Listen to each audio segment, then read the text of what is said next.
రామాయణం అనగానే మనందరికీ ఒక భక్తిభావం వస్తుంది. కానీ నిజానికి రామాయణం అంతకు మించి. రామాయణంలో ఒక అద్భుతమైన రాజనీతి శాస్త్రం దాగి ఉంది. అసలు రాజ్యాన్ని ఎలా ఏలాలి, రాజధర్మాలు ఏంటి, ఇట్లాంటి ఎన్నో విషయాలు ఉన్నాయి. అంతేకాదు మనం వాలి విషయంలో వాళ్ళని ఎందుకు అలా చెట్టు చాటుని చంపాడు అనేది మా అందరిని తొలిచేసే ఒక ప్రశ్న. అట్లాగే ఇంకా విచిత్రం అనిపించే విషయం ఏంటంటే వాలిని చంపడం కోసం, అంటే వాలిని ఎందుకు చంపాడు రాముడు? సుగ్రీవుడి భార్యను తీసుకెళ్ళాడనే, తమ్ముడి భార్యను తీసుకెళ్ళాడని.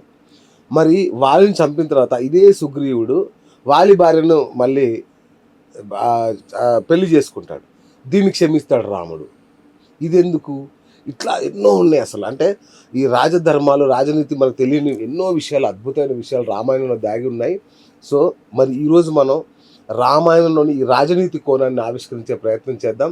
మన స్టూడియోలో సుప్రసిద్ధ రచయిత, విశ్లేషకులు డాక్టర్ ఎం ప్రభాకర్ గారు ఉన్నారు. సో వారిని అడిగి రామాయణంలో మనకు తెలియని రాజనీతి రహస్యాలు తెలుసుకునే ప్రయత్నం చేద్దాం. అన్నగారు నమస్కారం. నమస్కారం శ్రీనివాస్ గారు. సో అన్నగారు, రామాయణం ఆ కావ్యం ఎన్నిసార్లు చెప్పుకున్నా దాని గురించి ప్రతిసారి ఒక కొత్త కోణంలో ఒక అద్భుతంగా ఆవిష్కరించబడుతుంది.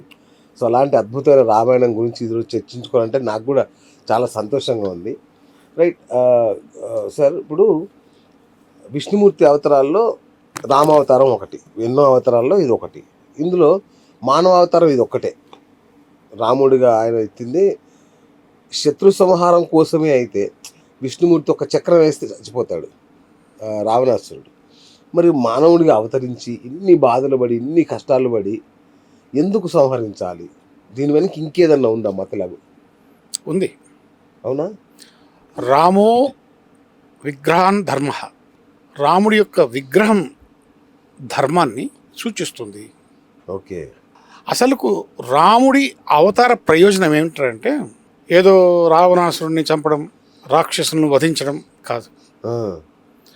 సమాజంలో ఒక మర్యాదను స్థాపించడం, ఓకే, తల్లిదండ్రుల ప్రతిష్ట దెబ్బతినకుండా చూడడం, ఓకే, ప్రజలను సుఖశాంతులతో పరిపాలించడం, అన్నదమ్ముల మధ్య మైత్రి కృంగిపోకుండా చూడటం, సమాజ స్థాపన చేయడం అనేటువంటిది ఇది ప్రధానంగా ఆయన యొక్క అవతారం ప్రయోజనం.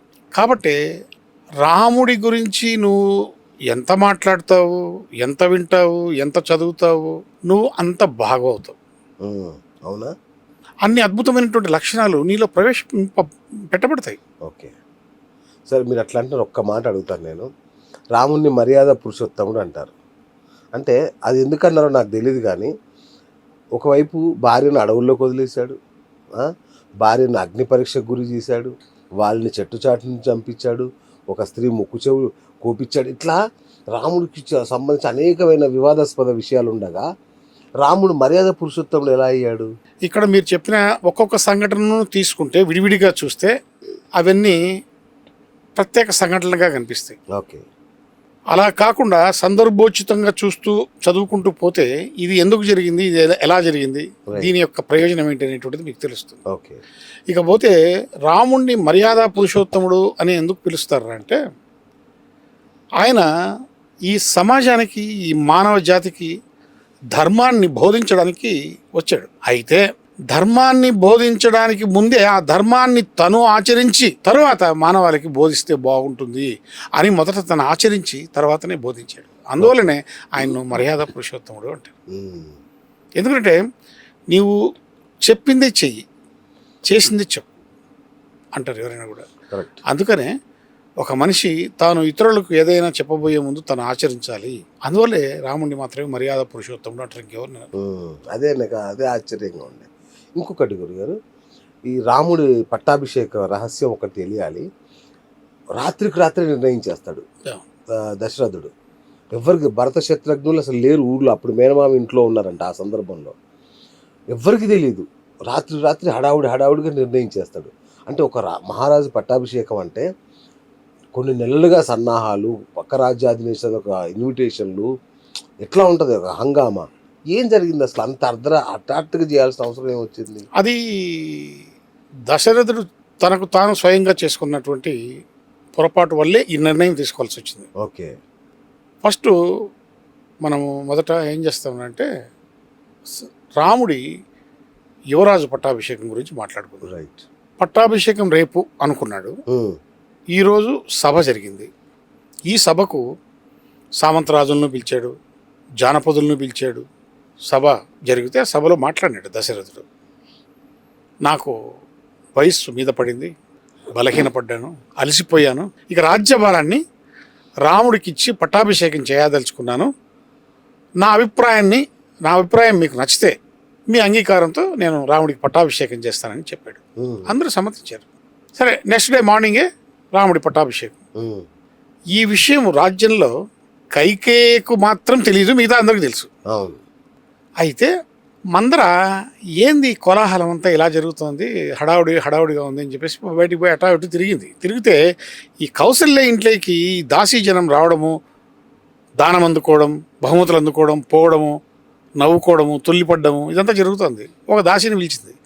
ఏం జరుగుతోంది అక్కడ, ఏంటి పరిస్థితి అంటే, తెల్లవారితే రాముడి పట్టాభిషేకం అని చెప్పింది. అంటే నిర్ఘాంతపోయింది. ఎవరికి తెలియకుండా ఇంత కార్యక్రమం జరుగుతోందా అని చెప్పేసి పరిగెత్తింది. హుటాహుటిన పరిగెత్తి కైకేయికి పోయి చెప్పింది. ఏమమ్మా ఇంత జరుగుతుంటే నీ కొద్ది నువ్వు కూర్చొని ఇదవుతుంది, రేపు ఉదయమే రాముడికి పట్టాభిషేకం అని చెప్పి అంటానే కైకేయి సంతోషపడింది.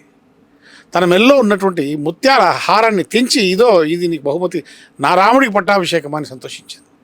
అప్పటి వరకు కైకేయికు రాముడికి ఉన్నటువంటి అవినాభావ సంబంధం, వాళ్ళ మధ్య తల్లి కొడుకుల మధ్యలో ఉన్నటువంటి సంబంధం అద్భుతంగా నడిచింది. అయితే ఆ క్షణాన్ని నుంచి ఈ మందర చెప్పినటువంటి అవాకులు చవాకులు లేనిపోని చాడీలని చెప్పి ఆమె మనసును విషపూరితం చేసి, ఏమమ్మా దేవుళ్లతో యుద్ధం జరిగినప్పుడు, దేవుళ్లకు దానవులకు యుద్ధం జరిగినప్పుడు దశరథుడు మూర్ఛపోయి పడిపోతే నువ్వు యుద్ధంలో పాల్గొని విజయం సాధిస్తే దానికి ప్రతిగా నీకు 2 కోరికలు తీరుస్తాను అంటే, నువ్వు ఇప్పుడు కాదు నాకు అవసరం వచ్చినప్పుడు అడుగుతానని చెప్పావు. ఇప్పుడు ఆ 2 కోరికలు అడుగు. 1, రాముడు 14 సంవత్సరాలు అరణ్యవాసానికి వెళ్ళాలి. 2, భరతుడికి పట్టాభిషేకం చేయాలి. అలా లేని పక్షంలో రాముడు రాజు అవుతాడు, కౌసల్య రాజమాత అవుతుంది, మొత్తము ఈ యొక్క అదృష్టం అంతా ఆమెకే పోతుంది, ఈ ఐశ్వర్యం అంతా ఆమె అనుభవిస్తుంది, నీకేమీ దక్కదు అని చెప్పేసి ఆమెను మనసు మారుస్తుంది. ఈ సందర్భంగా ఏం జరిగింది, రాజు దశరథుడేమో అందరి సామంతరాజులను పిలిచాడు, జనపదులను పిలిచాడు, సభ ఏర్పాటు చేశాడు, అందరూ ఒప్పుకున్నారు, పట్టాభిషేకం ఏర్పాటు చేశారు. 2 రాజులను మాత్రం పిలవలే.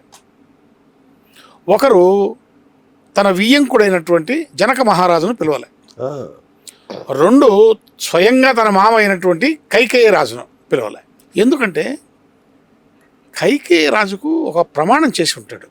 ఎవరు? దశరథుడు.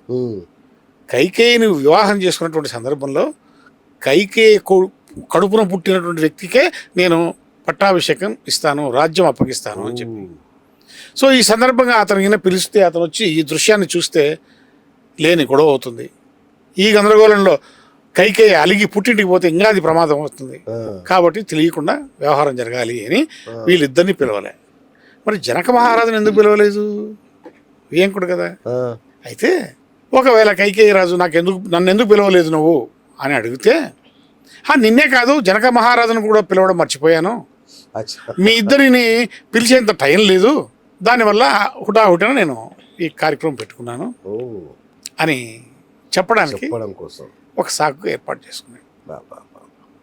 ఇది దశరథుడి రాజనీతి. ఇంకొకటి సార్, విచిత్రం ఏంటంటే రాముని వనవాసం గురించి దశరథుడికి కౌశల్యకి తెలియదంట. అట్లాగే సుమిత్ర గారికి తెలుసు అంట. సుమిత్రకి కొడుకుని వనవాసానికి చక్కగా రాముడితో పాటు పంపించడానికి కూడా సిద్ధపడింది. ఆ సమయంలో కూడా చాలా నిబ్బరంగా నిశ్చయంగా ఉంది. అసలు ఈ రాజరహస్యం ఎవరికి తెలియకుండా, దశరథుకు కూడా తెలియకుండా సుమిత్రకి ఎలా తెలిసింది? అసలు రామాయణంలో సుమిత్ర పాత్ర ఏంటి అసలు? మొదట సుమిత్రకు 2 కుమారులు. ఒకరేమో శత్రుఘ్నుడు, ఒకడేమో లక్ష్మణుడు. ఈమెకు తెలుసు కైకేయ తండ్రికి మాట ఇచ్చాడు, కైకేయ కడుపున పుట్టినటువంటి కొడుక్కే రాజ్యాన్ని ఇస్తానని చెప్పేసినటువంటి వాగ్దానము, ప్రతిజ్ఞ సుమిత్రకు తెలుసు. కాబట్టి ఏం చేసిందంటే, నా పిల్లలకు రాజ్యాధికారం దొరకదు కాబట్టి ఒక పని చేద్దాం, లక్ష్మణుణ్ణి రాముడికి అప్పగిచ్చేసేసి వదిలేద్దాం, శత్రుఘ్నుడిని భరతునికి అప్పగిచ్చేసి వదిలేద్దాం. ఒకవేళ రాముడు రాజు అయితే నా కొడుకు ప్రధానమైనటువంటి భూమిక పోషిస్తాడు. ఒకవేళ భరతుడు రాజు అయితే శత్రుఘ్నుడు అనేటువంటి నా కుమారుడు ప్రధానమైనటువంటి పాత్ర వహిస్తాడు. సో నా కొడుకుల్లో ఇద్దరిలో ఒకరన్నా ప్రధానమైనటువంటి పాత్ర వహిస్తారు అని చెప్పేసి ఉద్దేశంతో ఆయన ఈ యొక్క రాజనీతికి తెరలేపింది. అద్భుతం అసలు. నాకు ఇంకొకటి అంతుబట్టని విషయం ఉందన్న గారు. రాముడు 14 ఏళ్ల వనవాసం పూర్తి చేసుకొని తిరిగి వచ్చాడు. అయితే కైకేయి కోరుకున్న 2 వరాలు ఏంటి? ఒకటి రాముడు వనవాసం చేయాలి, 2 భరతునికి పట్టాభిషేకం చేయాలి. రైట్. అంటే చట్టపరంగా చూసుకుంటే, ఒక రకంగా చూసుకుంటే ఆ రాజ్యం భరతుడిదే. కానీ రాముడు రావడమే, తమ్ముడు ఇచ్చేయడం, అన్న తీసేసుకోవడం, రాజుగా ప్రకటించుకోవడం, ఎక్కడ కూడా ప్రతిఘటించాల రాముడు. ఓకే నాది నాకు ఇచ్చేసి అన్నట్టుగానే తీసేసుకున్నాడు. ఇదంటే ఎట్లా, ఏముంది లేదు, అది కాదు. దీనికి ముందు రాముడు అంటే భరతుడికి అపారమైనటువంటి విశ్వాసం, ప్రేమ. అవును. కైకేయి కోరడం వల్ల రాముడు అడవులకు పోవాల్సి వచ్చింది, దశరథుడి మరణానికి కారణమైంది రైట్ అని ఆవేశంతో తల్లి మీదికి ఖడ్గం ఎత్తాడు చంపడానికి భరతుడు. అవును. దూషించాడు. వెంటనే తమాయించుకొని నేరుగా రాముడు అడవిలో ఎక్కడున్నాడో తెలుసుకొని ఆ యొక్క ప్రాంతానికి వచ్చి అన్న ఈ రాజ్యం నాకొద్దు, నువ్వు పరిపాలించాల్సిందే, మేము పరిపాలించబడాల్సిందే, కాబట్టి నేనుగా రాజ్యాన్ని స్వీకరించాను అంటే, లేదు నాయనా, దశరథుడు లేడు, మరణించాడు, నేను లేకుండా నువ్వు రాజ్యాన్ని స్వీకరించకపోతే ప్రజలకు పరిపాలన అందదు, శాంతి భద్రతలు కరువు అవుతాయి, కాబట్టి తప్పనిసరిగా నువ్వు రాజ్యాన్ని స్వీకరించు, పరిపాలించు, ఒక కండిషన్ మీద అయితే తీసుకుంటానన్నాడు. 14 సంవత్సరాలు అరణ్యవాసం చేసి వచ్చిన తర్వాత ఈ రాజ్యాన్ని తిరిగి నీకు ఇస్తాను, నువ్వు తప్పనిసరి అంగీకరించాల్సిందే అని చిత్రకూట్ పర్వతం వద్ద ఇది జరిగింది. అక్కడి నుంచి అన్నను ఈ రోజు నుంచి సింహాసనం మీద నేను కూర్చోకుండా నీ పాదుకలను పెట్టి నేను పరిపాలిస్తాను అని చెప్పేసి ఆయన అనుమతితో పాదుకలు తీసుకొని పోయి ఆ సింహాసనం మీద పెట్టి పరిపాలించాడు. ఎవరు? భరతుడు. అవును. అయితే 14 సంవత్సరాల తర్వాత అరణ్యవాసం నుంచి అయోధ్యకు తిరిగిపోయేటువంటి సమయంలో హనుమను పిలిచి, హనుమ నీవు ముందుగానే వెళ్ళిపో, నా రాక అయోధ్య ప్రజలకు సంతోషం కలిగిస్తుందా లేదా విషయాన్ని కనుక్కో, తర్వాత శృంగిభేరపురం పో, అక్కడ ఈయన ఉంటాడు, ఎవరు? దశరథుని ఆ పడవ నడిపే గుహుడు, ఆ గుహుడిని అడుగు, విషయం తెలుసుకో. దాని తర్వాత భరతుడి దగ్గరికి వెళ్ళి ఆయన మనస్సు ఎలా ఉంది, నాకు ఇవ్వడానికి రాజ్యం సుముఖంగా ఉందా, లేకపోతే ఆ అధికారాన్ని తనే అనుభవించాలనేటువంటి ఆశలో ఉన్నాడా, ఈ విషయాలన్నీ తెలుసుకొని వచ్చి నాకు చెబితేనే నేను ఇక్కడి నుంచి రిటర్న్ అయ్యి వస్తాను అని ఆయన కూడా గొప్ప రాజనీతి ప్రదర్శించాడు. అద్భుతం. సో ఆ విధంగా జరిగింది ఈ రాజనీతి. ఇందులో రాముడి రాజనీతి. వాలి వధ ఇది ప్రతి సినిమాల దగ్గర నుంచి అందరూ చెప్తున్న మాటే. కొన్ని జనరేషన్స్ దీని మీద డిబేట్ చేస్తూనే ఉన్నాయి. నాకు ఒకటి అనిపిస్తుంది, కానీ అద్భుతమైన డిబేట్ ఇది. ప్రశ్న అందరికీ సంకోచమే, ప్రతి జనరేషన్ తెలియాల్సిన విషయమే. ఇప్పుడు వాళ్ళకి కవచవరం అని ఒకటి ఉంటుంది, అంటే ఎదుటి వ్యక్తిని యుద్ధం చేస్తే వాడి బలం దేవేంద్రుడు మెచ్చి ఇచ్చిన హేమమాల. Yes, right. ఆ హేమమాల ఆయన ఎప్పుడు మెల్లో వేసుకుంటాడు. ఆయనతో ఎదురుపడి యుద్ధం ఎవడైతే చేస్తాడో ఆ యుద్ధం చేసిన వాడి యొక్క బలం పూర్తిగా ఆయనకు వశమవుతుంది. అవతల వాడు బలహీన పడిపోతాడు. మరి రాముడు ఇది చెట్టు చాటును చంపడం ధర్మయుద్ధం ఎలా అవుతుందండి? అంటే నేనేమంటానంటే, వాలి నీకు ఈ వరం ఉంది కాబట్టి సమఉజ్జీలం అవము కదా, మరి నీకు ఈ వరం ఉంది కదా అని ఒకవేళ ముందే అడిగి ఉంటే ఇంక వేరేలాగా ఉండేదేమో కదా. ఇక్కడ మనం ఒక విషయం ఆలోచించాలి. వాలికి అక్కడ జరుగుతున్న ప్రతి విషయం తెలుసు. వచ్చినవాడు రాముడు, దశరథుని కుమారుడు, ఇక్ష్వాక వంశం వాడు, ఈయన భార్యను రావణాసురుని ఎత్తుకుపోయాడు, ఆమెను ఎత్తుక్కుంటూ ఈయన వచ్చాడు. ఆ సందర్భంగా సహాయం కోసం సుగ్రీవుడిని ఆశ్రయించాడు. ప్రస్తుతానికి సుగ్రీవుడు ఈయన స్నేహాన్ని పాటిస్తున్నారు అనేటువంటి విషయం అంతా తెలిసిన. ఇక్కడ సుగ్రీవుడు ఒక దీనమైన స్థితిలో ఉన్నాడు. ఈయన భార్యను పోగొట్టుకున్నాడు రాముడు, ఈయన భార్యను పోగొట్టుకున్నాడు. ఇద్దరు భార్యను పోగొట్టుకున్నటువంటి దుఃఖంలో ఉన్నారు. అవును కాబట్టి వీళ్ళిద్దరూ మిత్రులయ్యారు. అవును హనుమంతుడు వీళ్ళిద్దరి మధ్య స్నేహం సయోధ్య కుదిర్చాడు. అవును వాలిని చెట్టు వెనక నుండి బాణం వేసినప్పుడు వాలి ప్రశ్నించాడు ఎవరిని? రాముడు. అవును ఏమయ్యా, నీవు ధర్మపరుడు అంటారు, సుగుణాభిరాముడు అంటారు, పరాక్రమశాలి అంటారు. అలాంటి వ్యక్తి నేనెవరో నీకు తెలియదు, నీకు నాకు శత్రుత్వం లేదు, మన ఇద్దరం గతంలో కలిసింది లేదు. నేను సుగ్రీవుడితో యుద్ధం చేస్తూ ఏమారుపాటున ఉంటే చెట్టు ప్రక్కన నుంచి బాణం వేసి నన్ను సంహరిస్తావా? ఇది నీకు న్యాయమేనా? నిన్న ధర్మపరుడు అంటారు అందరూ. కరెక్ట్. ఈ అడవిలో ఉన్నటువంటి ఋషులంతా కూర్చొని సమావేశమై ఇదే ప్రశ్నను నిన్ను వేస్తే నువ్వు ఏం సమాధానం చెప్తావు అని అడిగాడు వాలి. డిబేట్ వాళ్ళ మధ్యలో ఈజీగా జరగల. సినిమాల్లో ఇవన్నీ పెట్టరు, ఎందుకంటే లెంగ్త్ ఎక్కువ. Correct correct. ఇది మనకు ఒరిజినల్ టెక్స్ట్ ఏదైతే ఉందో వాల్మీకి రామాయణం, లేకపోతే ఈ విషయాలన్నీ మనకు తెలుస్తాయి. సూపర్. ఈ డిబేట్ జరిగింది. డిబేట్ జరిగితే దానికి రాముడు చాలా అద్భుతమైనటువంటి సమాధానం చెప్పాడు. వాలి, మీ తమ్ముడు బ్రతకుండంగానే దేశ బహిష్కరణ చేసి ఆయన భార్యను బలవంతంగా వశపరుచుకున్నాం. సొంతం తమ్ముడు కొడుకు లాంటివాడు, కొడుకు భార్య కోడలు లాంటిది, చెల్లెలు కూతురు తమ్ముడి భార్యతో క్రీడించేవాడు దుర్మార్గుడు, నేరస్తుడు, ధర్మం తప్పినవాడు, నీతి తప్పినవాడు. అలాంటి వాణ్ణికి మరణశిక్షణ దండన వేయమని చెప్పి ధర్మశాస్త్రాలు చెప్తున్నాయి. ఓకే. కాబట్టి నువ్వు మృగంలా ప్రవర్తించావు కాబట్టి మృగ ధర్మాన్ని అనుసరించే మృగాలను ఎట్లా వేటాడతాం? చాటుగా బాణం వేస్తాం. అట్లాగే నిన్ను కూడా మృగ ధర్మాన్ని పాటించి చెట్టు చాటు నుంచి బాణం వేసి సంహరించాను. ఇంకొకటి, నీ రాజ్యంలో నీ సొంత తమ్ముడి భార్యకే ఇలాంటి దుస్థితి వస్తే ఇక నీ రాజ్యంలో ఇతర స్త్రీలకు ఎలాంటి దుస్థితి కలుగుతుంది? మేము ఇక్ష్వాకులము, ఈ భూమి అంతా మాదే. ఈ భూమిపై ఉన్నటువంటి ఎవరికి, ఏ స్త్రీకి కష్టము నష్టం కలగకూడదు. ధన మాన ప్రాణాలకు రక్షణ కలిగించాల్సిన బాధ్యత మాపై ఉంది. కాబట్టి నువ్వు చేసినటువంటి నేరానికి శిక్ష వేశాను. మరొకటి, దేవేంద్రుడు ఇచ్చినటువంటి హేమమాల నీ మెళ్ళో ఉన్నంత వరకు నీ ఎదుటికి వచ్చి యుద్ధం ఎవరైతే చేస్తారో వాడి బలం నీకు వస్తుంది. ఇన్ని అంశాలను దృష్టిలో పెట్టుకొని చెట్టు చాటు నుంచి నేను సంహరించాల్సి వచ్చింది, నువ్వు అధర్మపరుడు కాబట్టి. అయితే ఇక్కడ నాదొక ప్రశ్న. అన్న భార్య తల్లితో సమానం అంటారు, రైట్? మరి అలాంటి అన్న భార్యని, అన్న చనిపోయిన వెంటనే ఈయన ఎలా చేసుకున్నాడు సుగ్రీవుడు, దాన్ని రాముడు ఎలా ఒప్పుకున్నాడు? మంచి ప్రశ్న వేశావు. ఇది కూడా ప్రపంచానికి తెలియాలి. ఎస్. వాలి నేల రాలినప్పుడు సుగ్రీవుణ్ణి పిలుస్తాడు.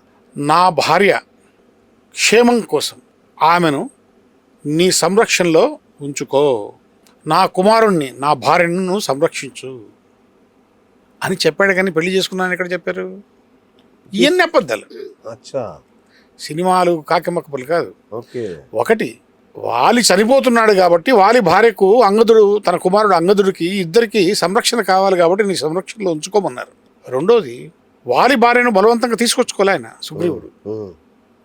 వాలి సమ్మతితోనే ఆయన సంరక్షణలో ఉంచుకున్నారు. ఏ బొద్దు వాళ్ళు సంసారం చేయలే, నీతిబద్ధంగానే బతికాడు. అవునా? రామాయణంలో కల్పించిన అనేక కథల్లో ఇది ఒకటి అన్నమాట. రావణాసురుడి దగ్గరికి దూతగా రాముడు అంగదుని పంపిస్తాడు. అప్పటికే హనుమంతుడికి లంక అంతా ఫుల్ పరిచయం, లంకలోని మనుషులు పరిచయం, అక్కడ దున్ని వచ్చిన వ్యక్తి.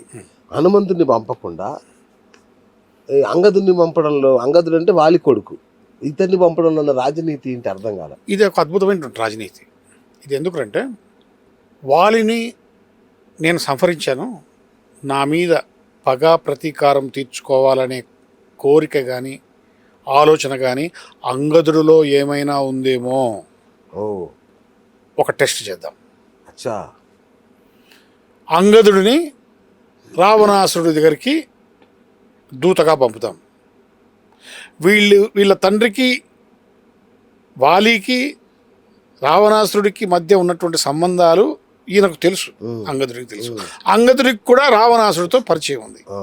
కాబట్టి నా మీద ఉన్నటువంటి పగ రావణాసుడి వల్ల పెరిగి పెద్దదై రేపు యుద్ధంలో మనకి ఇబ్బంది కలగజేయకుండా టెస్ట్ చేద్దాం. ఎవరు మన అంగదుడు వెళ్ళి రావణాసుడితో నా వైపు నుంచి కరెక్ట్గా మాట్లాడి అతనికి మంచి చెప్పి వస్తాడా లేదా, ఇతనిలో మంచి లక్షణాలు ఉన్నాయి లేదా టెస్ట్ చేద్దాం అనే రాజనీతిని ఉపయోగించి పంపించాడు. అద్భుతం. వీళ్ళు ఈ సముద్రం మీద బ్రిడ్జి నిర్మాణం చేసిన తర్వాత రామసేతు సువేల అనే ఒక ప్రాంతం ఉంది అక్కడ. ఆ సువేల అనేటువంటి ప్రాంతంలో కూర్చొని అందరూ విశ్లేషించి ఎవరిని పంపితే బాగుంటుందో డిసైడ్ చేసి అంగదుని సెలెక్ట్ చేశారు. ఓకే, ఇంత అంతర్మదనం చేసి అక్కడ సభ జరుగుతుంది. కానీ రాజనీతి రాముడి మనసులో ఏముందో అంగదుని ఎందుకు సెలెక్ట్ చేశాడు అనేటువంటి విషయం ఎవరికి తెలియదు. Okay okay okay. రామాయణం చదివిన నీకు నాకు తెలుస్తుంది. అన్నగారు ఇంకొక విచిత్రమైన విషయం చెప్పాలి కుంభకర్ణుడి గురించి. అయితే యుద్ధం జరుగుతున్నప్పుడు మధ్యలో లేపుతారు కుంభకర్ణుని. లేపి అరే నువ్వు అర్జెంటుగా యుద్ధానికి వెళ్ళాలన్నప్పుడు వాడి పాప అసలు ఏం జరిగిందో తెలియదు అప్పటిదాకా. లేచి కొంచెం అర్థమయ్యాక వాడు తిట్టాడు అన్నని. అన్న నువ్వు తప్పు చేసావు, సీతాపహరణం చాలా తప్పు చేసావు అన్న, ధర్మం కాదు అది అని చెప్పి కోప్పడి కూడా చచ్చిపోతాను తెలిసి కూడా రాముడి గురించి తెలుసు కాబట్టి తెలిసి కూడా యుద్ధానికి వెళ్ళాడు. ఎందుకు ఎలా వెళ్ళాడు? అలాంటి అంటే మహారాక్షసుడిగా ముద్రపడ్డ కుంభకర్ణుడిలో ఈ ధర్మకోణం ఏంటి? రావణాసురుడి పక్షాన ఉన్నటువంటి రాక్షసులు అయినప్పటికీ ధర్మం భేదం బాగా తెలిసిన వాళ్ళు. ఓకే. రావణాసురుడిని విభేదించిన వాళ్ళల్లో కుంభకర్ణుడు కూడా. అవునా? సీతాపహరణం చేయడం చాలా తప్పు, ఇది నీ ప్రతిష్టకు భంగం కలిగజేస్తుంది, ఇది మంచిది కాదు, మనకు వంశక్షయం అవుతుంది అని కూడా చెప్పాడు. చెబితే ఆయన మాట వినలేదు ఎప్పుడు మొదట్లో. తర్వాత మీరు చెప్పినట్లు నిద్రపోయేటప్పుడు లేపారు. లేపి యుద్ధరంగం లేకొచ్చాడు. అన్నను చూసి ఆగ్రహించాడు. యుద్ధానికి రమ్మని మా సహాయాలు అడుగుతున్నావు, సీతాదేవిని అపహరించినప్పుడు మమ్మల్ని సంప్రదించావా? మంచి మాటలు విన్నావా? నీ యొక్క ఆత్మీయులను, ఆత్మబంధువులను, స్నేహితులను, హితులను దగ్గర ఉంచుకున్నావా? ఆ రోజేమో నీకు తోచినట్టుగా నువ్వు చేసి ఈరోజు యుద్ధంలో సహాయానికి రమ్మని అడుగుతున్నావు. ఇది ఎంత తప్పు? దీనికి ఎవరెవరు ఏమేమి అనుభవించాలో వాళ్ళు అనుభవిస్తాక తప్పదు. యుద్ధంలో పాల్గొనడం నా ధర్మం కాబట్టి నేను వచ్చి యుద్ధం చేస్తానని చెప్పాడు. తమ్ముడిగా దాని ధర్మమా రాజధర్మమా? రాజనీతి, ఇది రాజధర్మం, తప్పదు. సో నిజమేలేండి. అవును, విభీషణుడు కూడా అంతే కదా. లేదు, విభీషణుడు విషయం ఆ కోణం వేరు. అంటే విభీషణుడు కూడా ఇతనిలాగే మంచి చెబుతాడు. అన్నా ఇది మంచి కాదు, పద్ధతి కాదు, ఇంకొకటి అని చెప్తాడు. చెబితే వినిపించుకోకపోతే మళ్ళీ చెప్తాడు, మళ్ళీ కోప్పడతాడు, మళ్ళీ చెప్తాడు. అతనికి ఆవేశం ఎక్కువ అయిపోయి రావణాసుడికి రాజ్యం నుంచి వెలివేశాడు. ఓకే. ఎవరిని? విభీషణుడు. అది కానీ అన్నను వదిలేసిపోవడం తప్పుగా సార్. దీనికి ఒక సూక్ష్మం ఉంది. అచ్చా. రావణాసురుడి మంత్రి పేరు మాల్యవంతుడు. ఓకే. అతను కూడా మంచి చెప్పాడు రావణాసుడికి, ఇది మంచిది కాదు, వద్దు, ఆమెను వదిలేసి. ఆయన మాట కూడా వినలేదు. మంత్రులు ఏంటంటే ఒక్కసారే చెప్తారు, అంతే కదా, వాళ్ళు వినకపోతే వదిలేస్తారు. కానీ విభీషణుడికి చెప్పాడు, విభీషణ నిన్ను రాజ్యాన్ని నుంచి బహిష్కరించాడు, ఇప్పుడు నీకు ఒకటే మార్గము, రాముడి వద్దకు వెళ్ళి ఆయనతో కలిసిపో. ఎందుకంటే రేపు యుద్ధంలో రావణాసురుడు మరణిస్తే ఈ రాజ్యం వేరే వాళ్ళ హస్తగతం అవుతుంది. ఓకే. నువ్వు రాముడి పక్షాన ఉంటే నిన్నే ఈ రాజ్యానికి రాజు చేస్తాడు. అప్పుడు ఈ యొక్క రాజ్యం మళ్ళీ మన వాళ్ళ చేతుల్లోనే ఉంటుంది. కాబట్టి నువ్వు జాగ్రత్తగా ఆలోచించిపో. ఎందుకంటే వాలిని చంపి సుగ్రీవుడికి పట్టాభిషేకం కట్టాడు, ఆయన రాజ్యం తీసుకోలే. కరదూషణాదులను సంహరించాడు. ఇప్పుడు వచ్చాడు, చెప్పాడు, దూతలను పంపించాడు, అయినా వినలే. యుద్ధం అనివార్యం, రాజ్యం వేరే వాడి చేతి వెళ్ళకపోవద్దు. కాబట్టి ఈ రాజ్యాన్ని కాపాడుకోవాలి అనుకుంటే తప్పనిసరిగా నువ్వు రాముడి పక్షాన్ని చేరాలి అనేటువంటి రాజనీతిని చెప్పాడు మాల్యవంతుడు అనేటువంటి వ్యక్తి. సరే అది వైపు నుంచి అట్లా అనుకుందాము. రాముడు మాత్రం అంత ఈజీగా ఎలా నమ్మాడు సార్ ఆయన? ఎందుకంటే ప్రధాన శత్రువు తమ్ముడు ఏ వ్యూహంతో వచ్చాడో తెలియదు, కానీ వెంటనే ఎలా స్వీకరించాడు రాముడు? విభీషణుడు సాత్వికుడు. ఓకే. విభీషణుడిని వాళ్ళన్న ఈ కారణం చేతే, సీతమ్మ కారణం చేతే బహిష్కరించాడు. ఓకే. భార్యా బిడ్డలను వదిలేసి కట్టుబట్టలతో బయటకు వచ్చేసాడు. కానీ ఇక్కడ విభీషణుడికి రావణాసురుడి రహస్యాలు, రాజ్య రహస్యాలు ఇవన్నీ తెలుసు. అవును. ఇతడు మన పక్షాన ఉంటే మనకు విజయం లభిస్తుంది, ఇంతకు మించిన వాడు మనకు దొరకడు అని చెప్పేసి విభీషణుడిని తీసుకున్నాడు. అంటే రాక్షసులు పడిన మాయోపాయం అయి ఉండొచ్చుగా? లేదు, ఈయన ఆలోచించాడు. ఆలోచించి ఆయన రాజనీతిని ఉపయోగించే ఆయనను అనేక రకాలు శోధించే తీసుకున్నాడు. ఓకే. లేకపోతే అతను రాముడని ఎందుకంటే ఎవడు వస్తే అంత పార్టీలో చేర్చుకుంటే. ఇంకొకటి సార్, ఇక రామాయణంలో ఇంకొక అద్భుతమైన అంటే లోకాన్ని, మహిళా లోకాన్ని అందరినీ కూడా కదిలించే సన్నివేశం ఏంటంటే సీత అగ్ని ప్రవేశం. మరి నిజానికి సీత, ఇంకో కొందరు చెప్పేది ఏంటంటే అసలు అగ్నిలో ప్రవేశించింది నిజమైన సీత కాదు, ఛాయా సీతాదేవి అని అంటారు. ఏది నిజం? అసలు ఏం జరిగింది అసలు ఆ ఘట్టంలో? ఛాయా సీత అనేటువంటిది ప్రక్షిప్తం. అవునా? ఓకే. సీతను చెర నుండి విడిపించుకొని తీసుకొచ్చిన తర్వాత సీత వంశ ప్రతిష్టను కాపాడడం కోసం యుద్ధం చేసి నీకు చెర నుంచి విముక్తి కలిగించాను, ఇప్పుడు నువ్వు స్వేచ్ఛాజీవి, ఎక్కడికైనా పోయి బ్రతకచ్చు, నేను నీకు ఆ స్వేచ్ఛను ఇస్తున్నాను అని చెప్తాడు. నిర్ఘాంతపోయింది. అంతేగా. విభూషణుడు, సుగ్రీవుడు, వానరులు, ఇతర వ్యక్తులంతా కూడా, అక్కడ ఉన్నటువంటి వ్యక్తులంతా కూడా ఆశ్చర్యపోయారు. ఇంత యుద్ధం చేసి ఆమెను తీసుకొచ్చి ఇలా అంటాడేంటి? సీతమ్మ ఒకటి చెప్పింది, లక్ష్మణ ఈ అపవాదకు ఔషధం అగ్ని అంత. లక్ష్మణుడు కూడా ఏం మాట్లాడలే, అగ్నిని పేర్చాడు. సీత వైపు నుంచి వచ్చిన ప్రపోజల్. ఓకే. ఈ కష్టానికి ఔషధం అగ్ని అని ఉంది అంటానే లక్ష్మణుడు పోయి అగ్ని చితి పేర్చాడు. చితి పేరిస్తే సీతమ్మ వారు రాముడికి 3 ప్రదక్షిణలు చేసి అగ్నిలో ప్రవేశించింది, దూకింది. దూకితే 3,000,000 దేవతలు ఆ యొక్క సన్నివేశాన్ని చూడడానికి వస్తారు. అగ్ని కాల్చదు, ఆమెను తీసుకొచ్చేస్తుంది. సీతకు ఎలాంటి కళంకం అంటలేదు. సీత స్వచ్ఛమైంది, ఇదిగో స్వీకరించు అని సాక్షాత్ అగ్నిదేవుడు తీసుకొని వచ్చి ఇస్తేనే సీతమ్మ వారిని స్వీకరించాడు. ఇట్లాంటి సంఘటన భారతదేశంలో ఏ స్త్రీకి బహుశా జరగదేమో. ఇంకెలా జరుగుతుంది? ఏ స్త్రీ ఆ విధంగా అంటే ఇంకా నేను చనిపోతున్నాను, చితి పేర్చుకుంటున్నాను అని చెబుతూ తన భర్తకు 3 చుట్లు తిరిగేసి చిత్రతో కూడా అనేటువంటి చాలా ఆశ్చర్యం. ఇలాంటి సంఘటనలు రామాయణంలో కోకొల్లలు. అయితే సినిమాలు చూడకూడదు. ఒరిజినల్ టెక్స్టు రామాయణం, వాల్మీకి రామాయణాన్ని మనం చదవగలిగితే ప్రతి పేజీ, ప్రతి సన్నివేశము మనకు అనేకమైనటువంటి రహస్యాలు రమణీయంగా ఉంటుంది. రమణీయంగా ఉంటుంది. కాకపోతే మన దరిద్రం ఏంటంటే ఎన్నో విషవృక్షాలు మొలిచాయి రామాయణం చుట్టూ. ఎన్నో రకరకాల ఇంకోటి ఆ విషవృక్షం రాసింది కూడా ఒక స్త్రీ. చూడండి, ఇంకా దారుణం, ఇంకా దారుణం. రంగనాయకమ్మ తెలుసు. రంగనాయకమ్మ గారు ఇప్పుడు అనారోగ్యం, పక్షవాతం వచ్చి వయసు అదే వయసు పెద్ద. అయితే ఆమె దాన్ని అర్థం చేసుకున్న కోణం వేరు, ఆమె అందులో నుంచి వెతికిన ప్రశ్నలు, ఇచ్చిన సమాధానాలు వేరు. అది కూడా ఒక అందుకు మంచిదే. సీత ఏదైతే అగ్ని ప్రవేశించేసి పునీతగా బయటపడిందో అలాగా రామాయణంలో ఉన్నటువంటి ఆ వృక్షాలను చూపించి అందరికీ దానికి పాపం సమాధానాలు కూడా చెప్పింది, ప్రజలకు విజ్ఞానాన్ని పంచింది. రైట్. ఒక ఆవిడ మంచిదే అంటారు. అయితే ఆమె చేసిన కృషి కూడా మంచిది, అదొక పరిశోధన. రైట్.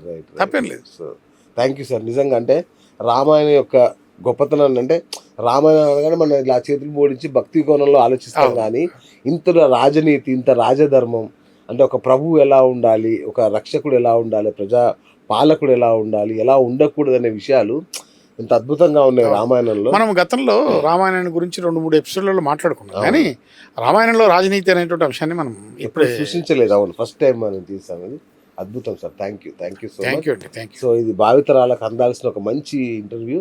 మీ మిత్రులకి అందరికీ షేర్ చేయండి. రామాయణంలో మీకు ఇంకేమైనా సందేహాలన్నా కామెంట్ రూపంలో తెలియజేస్తే మన ప్రభాకర్ గారితో నేను సమాధానాలు ఇప్పిస్తాను. Thank you friends, thank you. ఇది ఇవాళ బిఎస్ టాక్ షో. నేను మీ బిఎస్ సైనింగ్ ఆఫ్.